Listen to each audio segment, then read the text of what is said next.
Shalom, shalom, bien-aimés dans le Seigneur. Et une fois de plus, que la paix de notre Seigneur Jésus-Christ soit avec nous, avec vous et avec nous tous. Je pense que vous comprenez qu'il fait tellement noir que je suis en train d'utiliser les torches. Peu importe le moyen, nous allons continuer à transmettre la parole de Dieu, ce qu'on appelle la saine doctrine. Les différences, moi je ne suis pas là, ne m'en tenez pas rigueur. Ce qui me préoccupe est que nous comprenions ce que veut dire la parole. Nous comprenions que nous réceptions, c'est quoi? Que nous réceptionnons, voilà, ce que la parole veut que nous puissions comprendre. Et que la paix de notre Seigneur Jésus-Christ soit avec nous, avec vous et nous tous. Prions une fois de plus, Père, Dieu de gloire et des armées. Nous te remercions et t'en sommes infiniment reconnaissants pour ce souffle de vie gratuitement donné, pour cette motivation et ce souffle de vie gratuitement accordé. Nous ne pouvions rien faire sans toi et nous t'en sommes infiniment reconnaissants. Père éternel, ce moment de la suite de notre suite 2 de notre première partie de notre première partie que nous avions commencé de ce thème qui a tué le monde, est-ce l'homme ou la femme? De nous, Père éternel, quand la nuit, la journée, il y avait coupure d'électricité, nous n'avions pas assez de charge dans notre téléphone, ce qui a fait que la deuxième partie de la suite de ce qu'on a commencé soit transmise à cette heure. Ne m'en tenez pas rigueur, c'est que la volonté de Dieu soit faite. Que le Saint-Esprit nous aide, que je disparaisse, ma modeste personne soit enlevée, que je me taise, c'est le Saint-Esprit parle à ma place. La sagesse et l'intelligence, le discernement de ce que nous sommes en train de décortiquer ici, soit faite selon la volonté divine, la volonté de Dieu et la volonté du Saint-Esprit. Au nom de Jésus, ramenons captif à l'obéissance à sa parole tout celui qui suivra cette prédication, cette vidéo, et que tout soit pour la gloire de son nom, au nom de Jésus. Amen. Bien-aimés, comme je le dis, c'est la suite de ce que vous aviez suivi. Il y a des vidéos qui passent. Il y a une vidéo où j'ai écrit suite. Prenez ça comme suite 1. Ça, c'est la suite 2. De là où il y a eu coupure. Et on va continuer dans le verset 10e de livre de Genèse chapitre 3. Le verset 10e qui est sur le monde, l'homme ou la femme. Je pense qu'on a déjà eu plusieurs réponses. Notre préambule se trouverait au niveau du 6e verset, où la première grande partie de ce 6e verset, on a vu que la femme, quand elle a mangé le fruit de l'arbre interdit par Dieu, rien ne s'était passé. On ne nous a pas dit qu'elle avait les yeux ouverts. On ne nous a pas dit que la femme, quand elle a mangé, elle a acquis une intelligence. Non. Au contraire, quand elle a mangé, rien ne s'est passé. Donnez-moi un alléluia. Rien ne s'est passé. Mais quand l'homme a mangé, on a vu les réactions de l'arbre ou du fruit qu'ils ont mangé. Le fruit de cet arbre interdit a commencé à se manifester, c'est-à-dire les effets secondaires. Et ces effets secondaires ont commencé à partir du 7e verset, où on nous a dit que l'un ou l'autre, les yeux sont ouverts. C'est-à-dire les yeux de l'un ou l'autre s'ouvrir. Donc les réactions ont commencé quand l'homme a mangé. Et de par là, je dis ceci, que l'homme était la porte. Si vous ne voulez pas dire la porte, la clé qui empêchait que le péché entre dans le monde, dans l'univers, dans la création des dieux. Alors Dieu avait placé l'homme, et jusqu'à présent, l'homme est l'acteur principal des enjeux du monde. Voilà, donc l'homme était la porte. Et à cause de l'homme que les péchés entraient. Donc, outre, déjà j'anticipe pour vous dire ici, on comprend que c'est l'homme qui est le destructeur du monde. C'est l'homme qui a donné accès au péché. Arrêtons, cessons, mettons terme à cette histoire d'accuser la femme étant le soubassement de la destruction du monde. Arrêtons d'accuser la femme, arrêtons de mettre la femme en difficulté. La femme, au contraire, ce n'est pas ce que nous pensions d'elle, mais au contraire, la femme est une bénédiction. Est une bénédiction, car c'est la femme qui bénit un mari, c'est la femme qui bénit l'homme, c'est la femme qui amène une forte bénédiction dans la vie de l'homme. Ce n'est pas l'homme, car la Bible nous dit qui trouve une femme trouve le bonheur. Ce n'est pas l'homme qui trouve, ce n'est pas la femme qui trouve le bonheur auprès de l'homme, mais c'est la femme qui amène le bonheur. Donnez-moi alléluia. Et de par là, ça nous pousse et ça nous instigue à mettre au clair ce que la parole dit. Arrêtons ces enseignements qui nous amènent à des tromperies, disant que c'est la femme qui a tué le monde, c'est la femme qui a détruit tout, c'est la femme, c'est la femme. La femme a touché le péché, mais le péché n'avait pas de puissance en elle. Le péché n'a rien fait en la femme. C'est seulement qu'il fallait que Dieu débute encore une fois de plus, que la paix de notre Seigneur Jésus-Christ soit sur toi, ma fille Mbombo Laetitia. Comme je disais, c'est la femme, au contraire, qui est une bénédiction pour nous. Et on a vu par sa continuité, le 10e verset, quand Dieu est venu, Dieu a appelé l'homme. Dieu n'a pas appelé la femme, Dieu a appelé l'homme parce que c'est l'homme qui était l'acteur principal. C'est l'homme qui était le déteneur ou le détenteur de la clé. C'est lui qui détenait plutôt la clé. Gloire à Dieu. Oh là là. Vous voyez que ce sont les jets de la lumière, mais je pense qu'on aura l'électricité. Donc c'est la femme qui détenait, c'est l'homme qui détenait la clé pour ouvrir la porte. Ou autrement, c'est l'homme qui était la porte d'entrée du péché. Et quand Dieu est venu, Dieu n'a pas appelé l'homme. J'ai laissé une question que je posais avant la question qui a été posée dans la Bible. Après la virgule du 10e verset, si je ne me suis pas trompé, où on nous a dit, l'Éternel Dieu dit, non, c'est le 10e, oui. Il répondit, j'ai entendu ta voix. Non, c'est le 9e verset. Mais l'Éternel Dieu appela l'homme. C'est là où je posais la question. L'Éternel Dieu appela l'homme dans notre 9e verset. Pourquoi Dieu n'a pas appelé la femme, mais il a plutôt appelé l'homme? Or, il fallait que Dieu appelle la femme parce que c'est la femme qui avait mangé le fruit en premier lieu. C'est la femme qui a mangé la première, le fruit interdit. Mais qu'est-ce que Dieu a fait? Dieu est venu parce qu'il n'avait pas vu la femme, il a vu le chef. C'est le chef qui était mauvais et Dieu a appelé l'homme. Il débarque, il appelle l'homme. Et non seulement qu'il a appelé l'homme, mais il est venu après que l'homme ait mangé ce fruit. Et quand il arrive, il appelle l'homme. Et j'ai laissé cette question pour nous, pour vous, pour nous tous. La question est de savoir le pourquoi est-ce que Dieu avait appelé l'homme. Et la suite, après la ponctuation du 9e verset, et lui dit, où es-tu? Donc moi j'ai suscité une première question. Or la vraie première question, c'est vers la fin, après la ponctuation de ce verset 9e. Dieu dit à Adam, en lui posant la question de savoir s'il était où. Et nous sommes allés au 10e où Adam a répondu. Quand il a entendu la voix de Dieu, ils se sont cachés. Donc ici c'est le chef et son subalterne. Donc le chef principal ici c'est Dieu. Où lui à son tour il a laissé un chef direct à lui qui était l'homme. Et l'homme qui était l'exécutant ou qui devait exécuter les instructions que Dieu avait données, les instructions que Dieu avait laissées, et non la femme. Et ces instructions, c'était de ne pas manger l'arbre, le fruit de l'arbre interdit.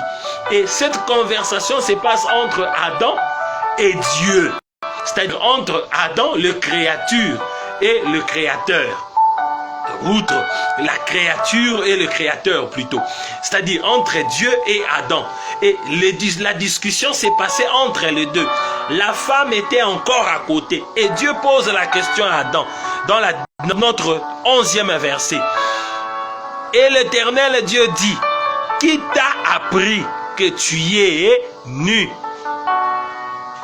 Qui a appris à Adam qu'il était nu? Qui a appris? Est-ce que Adam a répondu? Nous sommes toujours dans notre 11e verset. Est-ce que Dieu continue? Est-ce que tu as mangé de l'arbre dont je t'avais interdit de manger? 15. Nous allons écouter la réponse d'Adam. Est-ce qu'il a donné la bonne réponse ou pas? L'homme répondit, la femme que tu as mise auprès de moi m'a donné de l'arbre. La femme que tu as mise à côté de moi m'a donné de l'arbre. Est-ce que la question qui lui a été posée par rapport à sa réponse, elle est conforme ou cette réponse n'est pas conforme? La question a été posée à l'homme, non à la femme. Maintenant, la réponse qu'il a donnée, il a donné sa réponse en accusant. Est-ce que c'est réellement la réponse où il a accusé? Donc, il n'a pas donné la réponse à Dieu. Je répète encore, l'Éternel Dieu dit, qui t'a appris que tu es nu? La première question, qui t'a appris? Soit il devait répondre que c'est ma femme qui m'a appris. Déjà là, il n'a pas répondu. La deuxième question, allons-y. Dans la deuxième question, il dit quoi? Il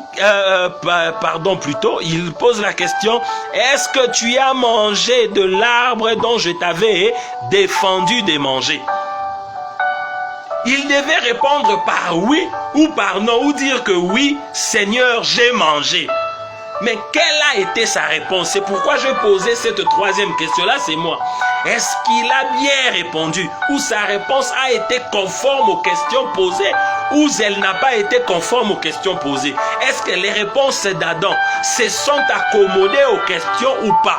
Est-ce que Adam a répondu aux questions qui lui ont été posées ou il n'a pas répondu à ces différentes questions?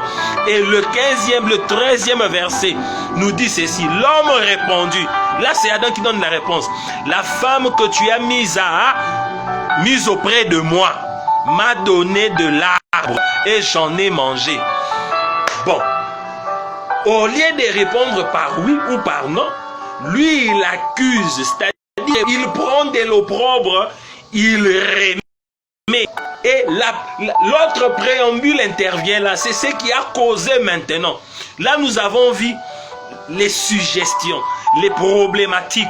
Mais ici, c'est la grande problématique ou le grand problème qui a fait que le monde soit détruit, qui a fait que le monde meure, qui a tué le monde, c'est ici où il répond d'une manière orgueilleuse. Il répond d'une manière où il ne veut pas descendre. Au lieu de répondre oui, lui il accuse la femme. Or, ce n'est pas ce que Dieu attendait d'Adam. Dieu attendait que Adam puisse lui répondre d'une manière correcte, d'une manière d'humilité, avec toute humilité, d'une manière raisonnable. Et par la suite, qu'est-ce qui allait arriver? Toi et moi, on ne sait pas. Mais ils répondirent dans le 13e verset.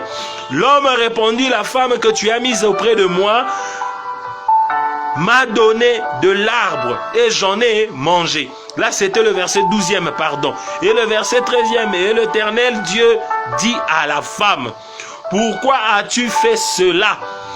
Elle aussi, vu que son maître, son chef le lui a accusé, c'est alors qu'elle aussi, à son tour, a accusé le serpent. Or, ce n'était pas la réponse. Dieu attendait, pendant qu'il posait ces questions à la femme, Dieu avait besoin d'une seule réponse venant de l'homme. Ce n'était pas cette réponse que l'homme devait donner. Ou soit, l'homme devait dire, oui maître, j'ai mangé le fruit de cet arbre interdit. Et qu'est-ce qui allait arriver? Il allait, après avoir répondu, c'était question de fléchir les genoux, Dieu avait besoin du pardon. Dieu avait besoin de la repentance. Dieu avait besoin de l'humilité, car il fait grâce aux uns, aux humbles. Si seulement il était humble, Dieu n'allait pas détruire la terre. Dieu n'allait pas laisser le péché entrer. Si seulement il avait ôté l'orgueil de sa vie, Dieu allait peut-être donner autres opportunités. Au lieu plutôt qu'il s'agenouille, au lieu de mettre ses genoux à terre, de fléchir ses genoux, lui il accuse. Or, ne sachant que le fait qu'il a accusé la femme, en tout cas, plus qu'on avance, plus qu'il fait très noir, on a un problème de courant, mais torche. Jusque-là, ça ne donne pas trop bien. On va bientôt s'arrêter là pour ne pas nous enfoncer, mais je veux chuter. Vous qui allez me suivre,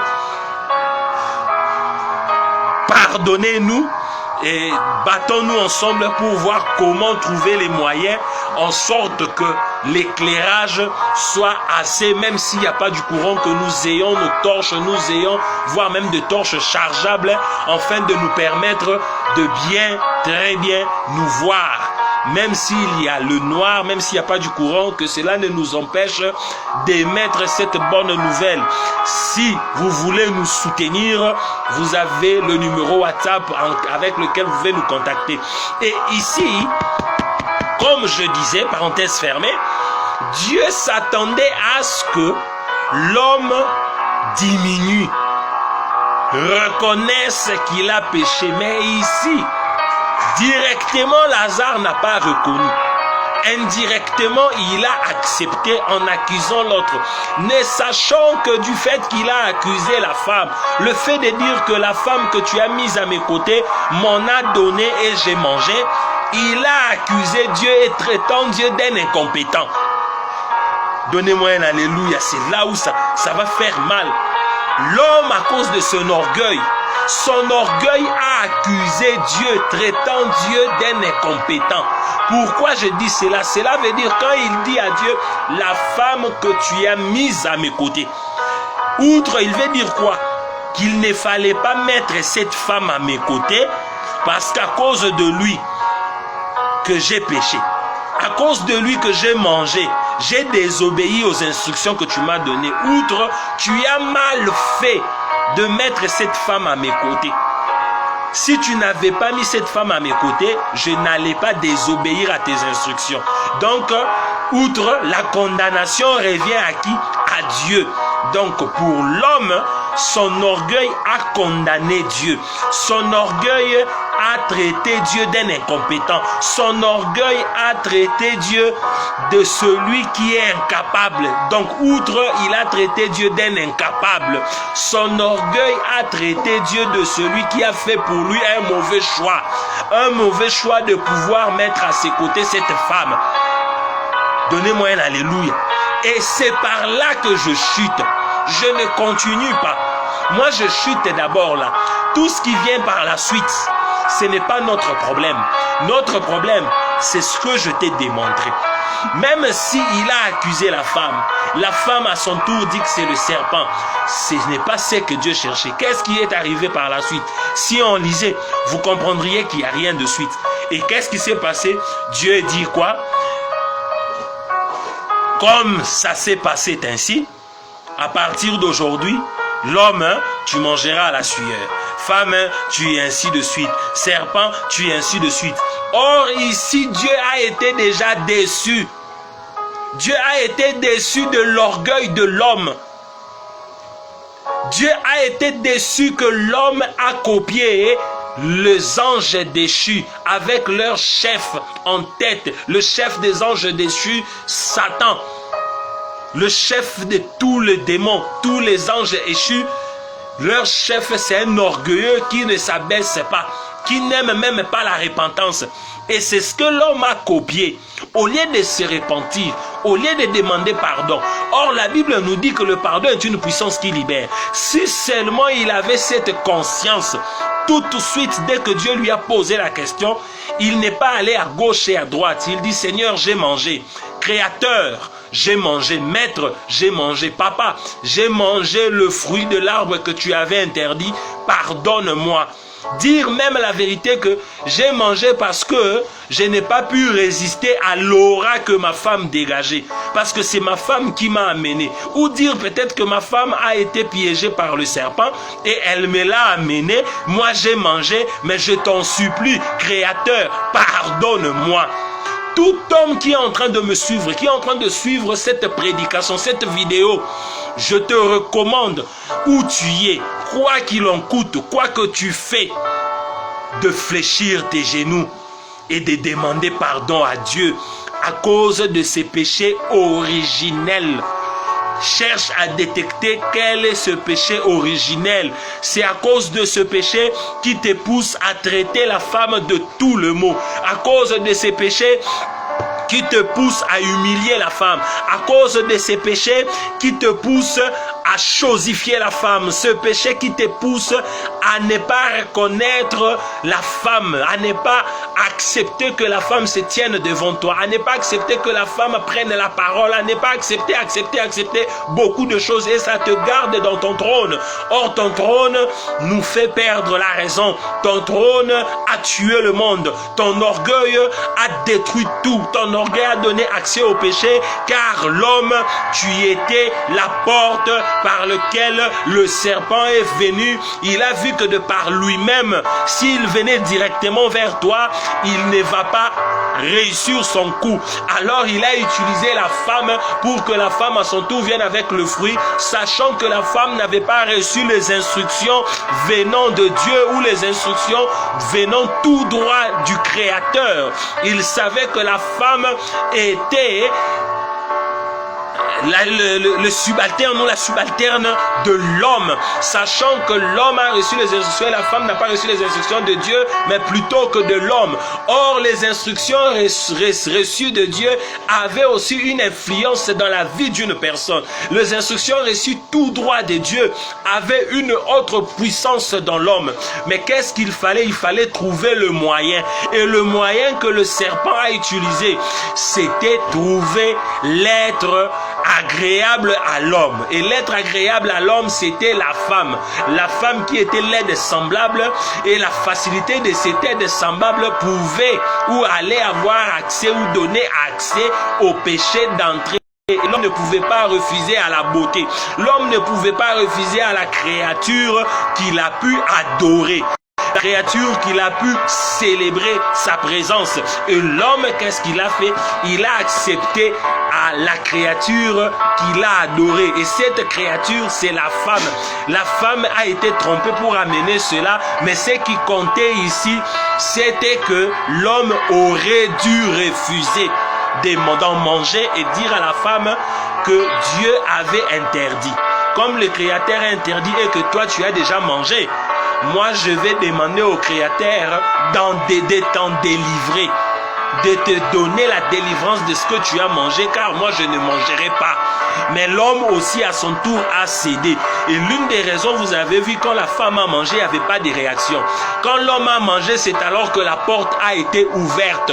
Donc celui qui a tué le monde, ce n'est pas la femme, mais c'est plutôt l'homme. Laisse que la paix de notre Seigneur Jésus-Christ soit avec nous. Laisse que la paix de notre Seigneur Jésus-Christ soit notre partage. Où tu y es, quoi que tu fasses, quoi qu'il en coûte, laisse l'orgueil tomber et donne de l'espace à Dieu. Humilie-toi, Dieu t'élèvera. Humilie-toi, laisse le Seigneur Jésus-Christ agir. Laisse le Seigneur Jésus-Christ prendre l'ascendance sur ta vie. Dis-toi que tu as péché depuis les origines, depuis la jeunesse, et que tu as péché. Il est temps de te repentir de tes péchés. J'invite tous les hommes à pouvoir se repentir. J'invite tous les hommes de demander pardon à Dieu. Dans n'importe quel coin du monde, la femme n'a pas tué le monde, mais plutôt que les hommes, vous avez tué le monde. Repentez-vous de votre mauvaise foi, repentez-vous de votre orgueil, repentez-vous de votre dureté du cœur qui a poussé Moïse à vous donner la permission de répudier vos femmes. Et j'invite toutes les mamans, les femmes en général, de soutenir vos hommes à descendre devant la face du Seigneur. Et je déclare que la lumière de notre Seigneur Jésus-Christ va luire dans vos vies, va luire dans nos vies à cause de la repentance, à cause de l'humilité. Et que Dieu vous bénisse. Amen. Nous allons nous revoir d'ici quelques heures pour notre prédication de la République démocratique du Congo. Que Dieu vous bénisse. J'attends vos messages, vos réactions. Mon numéro est en bas de vos téléphones ou de l'écran de vos téléphones, ainsi de suite. Merci beaucoup. Acceptez de me suivre dans ce ténèbre à laquelle la lumière du Seigneur va luire, car cela est significatif, car cela est lucratif. Ce ténèbre à laquelle je suis en train d'énoncer cette bonne nouvelle, je l'ai dit, cela est significatif. Que Dieu vous bénisse. À très bientôt. Amen.